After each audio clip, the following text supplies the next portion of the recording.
Hi, I'm Raquel Hendrickson, and this is InMaricopa Spotlight. Today we have as our guest County Attorney-elect Kent Volkmer. Welcome. Thank you, I appreciate that.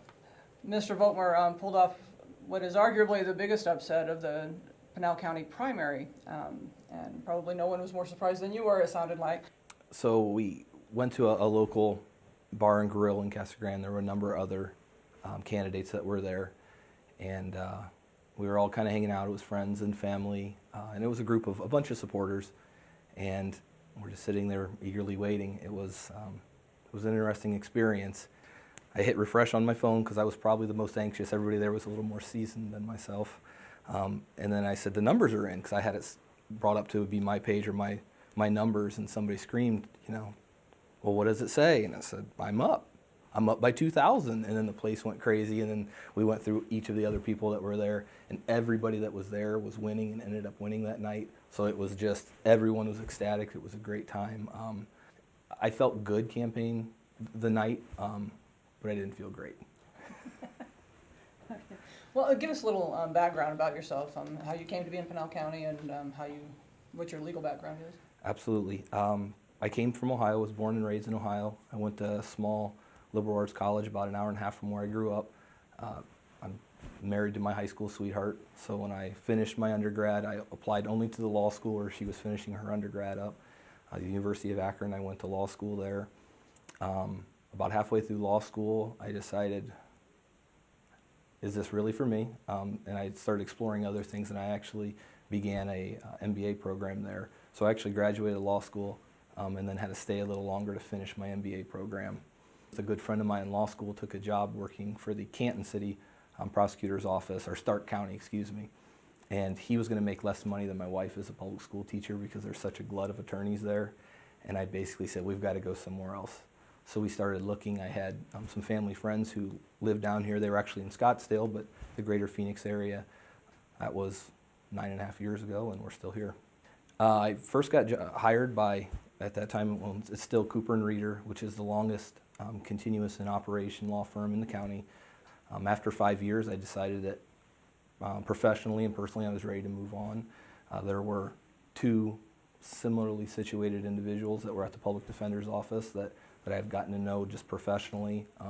So we started talking, and we decided that we thought we could make a go of it. So the three of us formed our own law firm, and we I think officially started in January of 13, and then we've been running a, quite frankly, very successful law firm for the last almost 4 years now.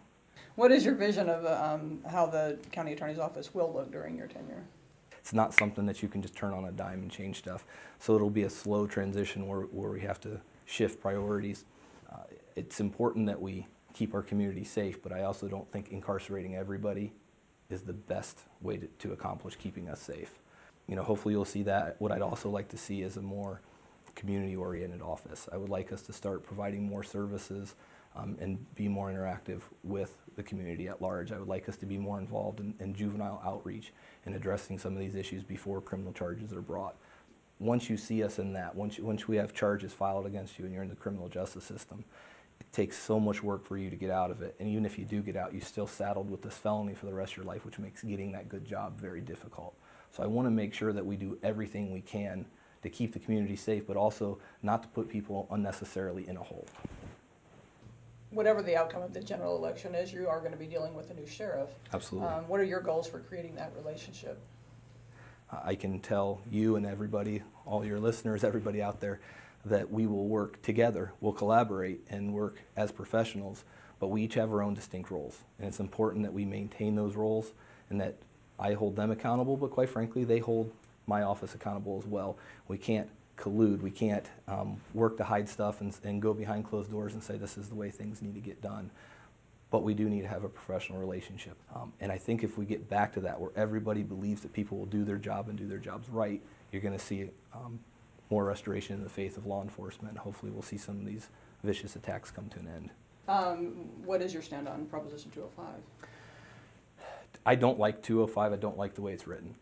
I will tell you my biggest issue with it is it makes it very, very difficult for enforcement. Under the Proposition 205, you can possess about 2.5 ounces, and it would be legal. You're also allowed to grow your own marijuana.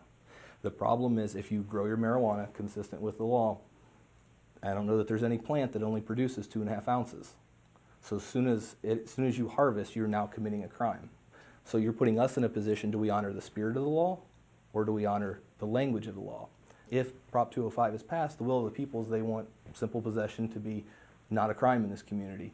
And I have a duty and a responsibility to honor the will of the people. What I interpret could be different than what Ms. Lawal interprets in Tucson or in Pima County, or what Mr. Montgomery is interpreting in Maricopa County. So if you just go down Interstate 10 in that 100-mile stretch between the 3 counties, if you get caught with the exact same thing in a different county, you shouldn't receive a different punishment. Under the current way Prop 205 is written, I think that that is a distinct possibility, and I'm not okay with that. I do not support Prop 205 simply because I don't believe it's a tenable law. I think it causes more problems than it solves. That's my concern with it. Okay. Well, Ken Volkmer, thanks so much for coming in. Thank you, I appreciate that. And this has been InMaricopa Spotlight.